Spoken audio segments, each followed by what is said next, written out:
Bismillahirrahmanirrahim.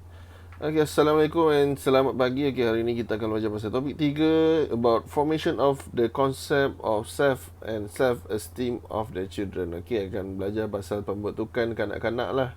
Sifat sifat kendiri sifat kendiri dengan self-esteem lah sedalaman kanak-kanak lah.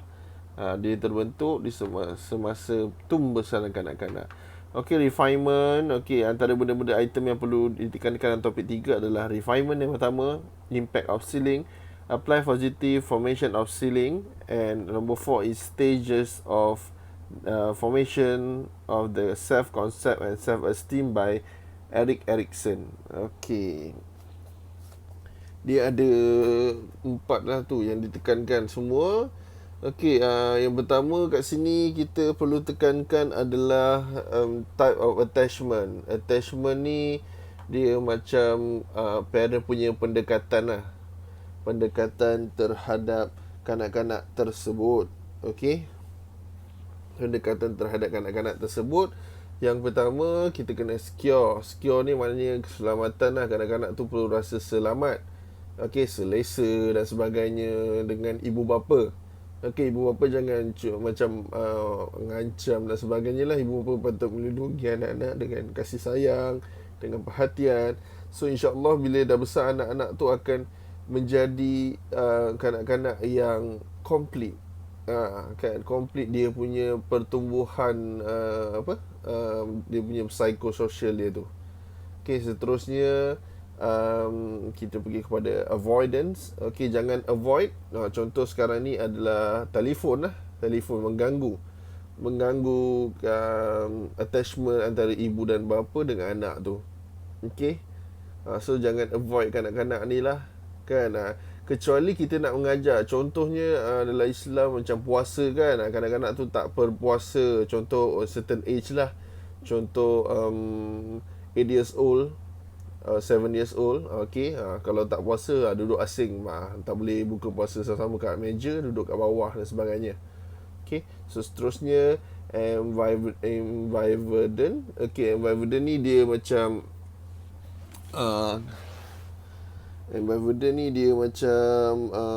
okay, kita pergi lain dulu lah. Kita pergi disorganized lah. Okay, disorganized ni dia macam tak tersusun lah. Okey, tak tersusun. Dia macam parents tu dia tak macam masa kan, masa time tu kat rumah tu, time makan tu tak ada. Okey, time makan tak ikut masa lah, tidur dan sebagainya. Okey, the environment ni sama macam disorganized, tapi dia more tu kepada personality. Okay, personality, control kan, control sebagainya kan. Kanak-kanak tak suka tau macam tu. Ada certain dia tak suka dikontrol. Okay, itu adalah environment kan. Certain kanak-kanak dia tak suka dikontrol oleh ibu bapa. Mereka lebih suka buat benda tu secara bersendirian lah. Okay, so seterusnya kita pergi kepada enhancement. Okay, untuk meningkatkan attachment tu. Okay, attachment tu tersendiri. Okay, attachment tu maknanya pendekatan kita lah sebagai ibu bapa. Kena adakan masa, kena plan jadual. Okay, kena plan jadual maknanya hari ni kita nak buat apa dengan anak kita, esok kita nak buat apa dengan anak kita, cuti nanti nak buat apa. So kita dah planning dah untuk anak-anak kita tu. Okay, so kita kena ready dari segi mental, fizikal, keuangan kan. Untuk jadi ibu bapa bukan mudah.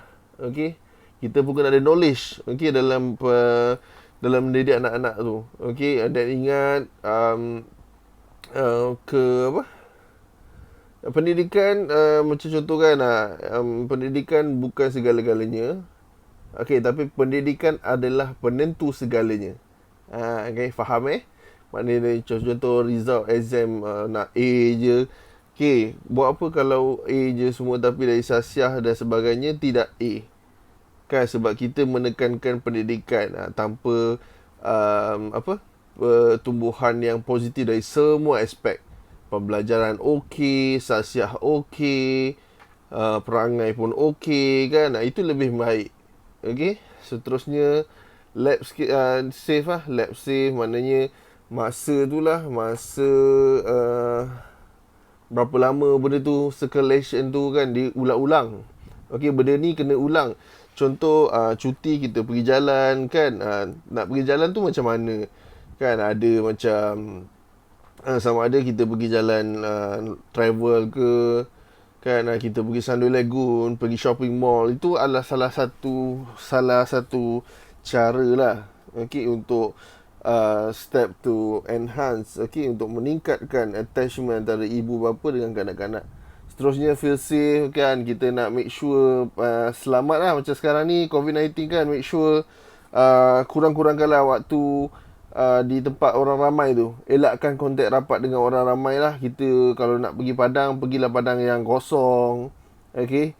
Pergi tempat yang kurang orang lah, kurang sesak kan lah. Yang kena elakkan tu lah, ikutlah SOP. Dan elakkanlah tempat macam shopping mall ke apa ke kan, sebab tu orang ramai dan banyak kontak. So kita elakkan tempat tu. Kalau nak pergi kedai ke apa, better salah seorang je pergi kan, ada ibu atau bapa je pergi. Okay, seterusnya separation anxiety. Yang ni kalau terlalu rapat, kesan dia adalah nanti dia takut untuk berpisah dengan ibu atau bapa dia. Okay, yang ni sangat susah lah. Kena macam mana nak cakap lah, kita kena didik dia awal usia lah, di mana sometimes dia kena berpisah. Contoh kena pergi sekolah, itu tanggungjawab dia sebagai anak lah, kena pergi sekolah kan, kena belajar kan, ibu kena pergi kerja cari duit. Okey, yang apa tu?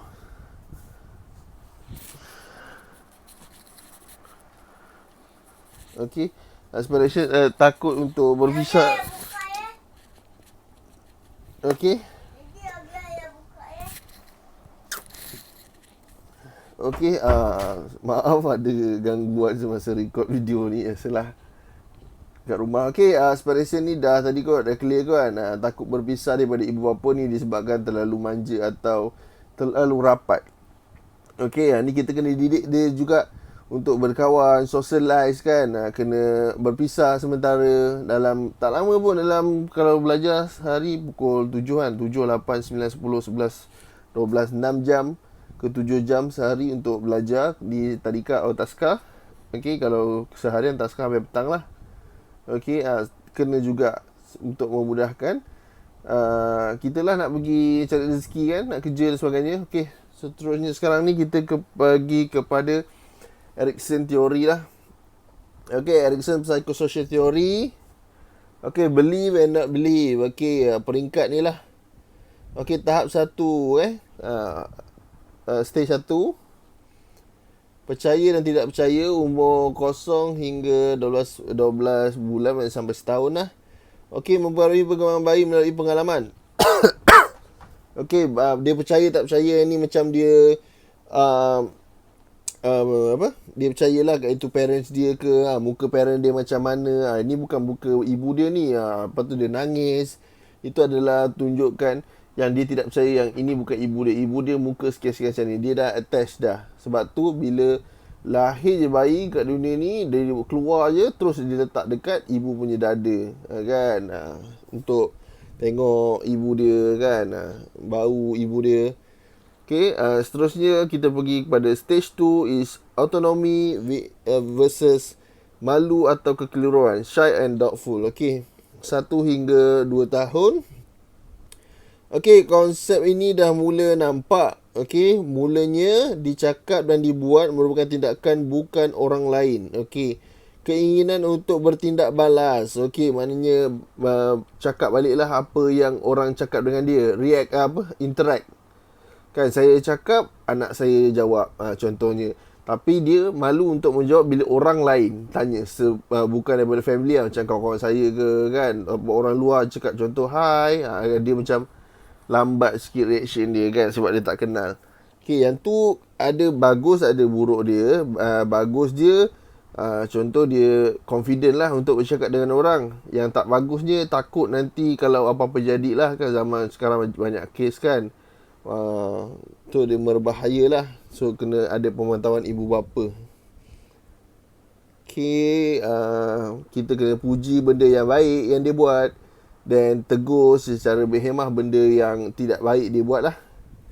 Okay, kanak-kanak dengan ni bukan mengongkong, tidak mengongkong, tapi kita memberi dia perhatian. Dia semasa dia untuk ada masa untuk bersosial dengan kawan-kawan dia, contoh dekat playground, kita ada di situ. Untuk sebab kita tak pasti kanak-kanak ni punya reaction.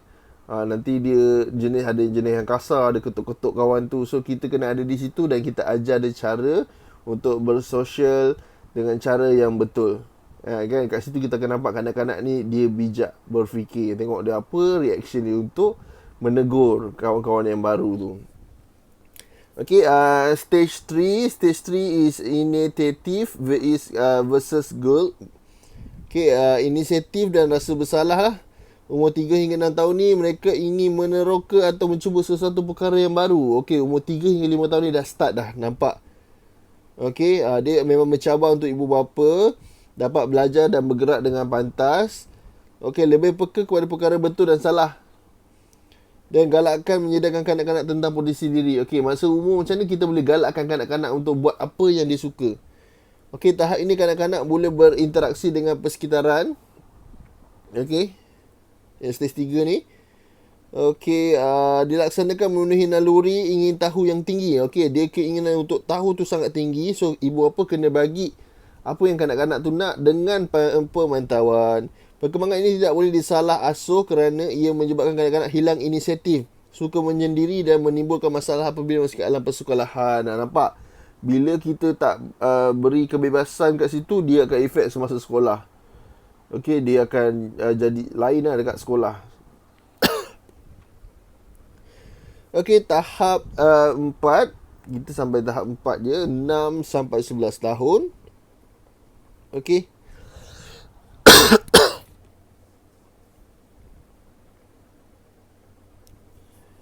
Okay, 6 hingga 11 tahun ni kanak-kanak mesti menghadapi pembelajaran kemahiran baru sebalik menghadapi risiko perasaan rendah diri, kegagalan dan tidak cekap. Okay, yang ni lah kena rasa dah sekolah kan ada exam dan sebagainya, kena menerima kekurangan diri, tapi kita as a parent bantu kanak-kanak ni untuk meningkatkan keupayaan diri. Tuition, bagi latihan, bagi sokongan, bagi macam contoh dia nak contoh ibu nak main bola kan, I want play football, I need a boot, so belikan kasut. Ibu, I want bicycle, okay, kita belikan bicycle kan. Ikut trend kawan-kawan dia pun nak main tu, dia pun nak main tu. Yes, kita just follow sebab itu adalah masa kanak-kanak dia nak membesar. Okay, nak pakai baju macam ni. Time ni kita boleh ikut lah keinginan kanak-kanak tu dari segi fashion, pemakaian, kelas ke apa ke kan, boleh cuba. Alright. Okay, summary of this topic. Okay, yang nak ditekankan dalam topik ni adalah bonding time. Bonding time dalam family lah. Okay, dalam family tu kan kita dengan anak-anak kita kurangkan dengan telefon, berikan perhatian ke anak-anak asal awal usia sampai dia dewasa kan. Okay, seterusnya efek tu adult. Ingat apa yang berlaku semasa kecil akan efek sampai dia besar. Okay, akan efek sampai dia besar. Okay, seterusnya interact with others. Okay, interaction lah. Kita kena ajar cara bersosial dengan betul, cara nak bercakap dengan orang, cara nak bercakap dengan orang tua, ibu bapa, kawan-kawan. Dia ada perbezaan. Daripada kecil kita nak didik benda tu. Okay, supaya dia dah besar, dia dah terbiasa dan tak ada masalah. Dan seterusnya social environment. Social environment itulah persekitaran perumahan kita tu. Pilihlah yang baik. Okay, kita kena tahu anak kita pergi mana, kawan dengan siapa, main dekat mana, pukul berapa nak balik, siapa nama kawan dia, rumah kat mana, kena ambil tahu. Okay, zaman sekarang ni memang zaman kena ambil tahu. Okay, sebab anak kita bukan tak percaya, kita kena berjaga-jaga. Okay, sebab kita tak tahu siapa dia kawan dia tu macam mana perangai dan sebagainya, takut-takut terikut benda-benda yang negatif. Kalau baik, Alhamdulillah. Okay guys, ada sebarang persoalan boleh tanya dekat dalam Telegram. Okay, soal jawab dalam Telegram. Okey, terima kasih guys semua. Assalamualaikum.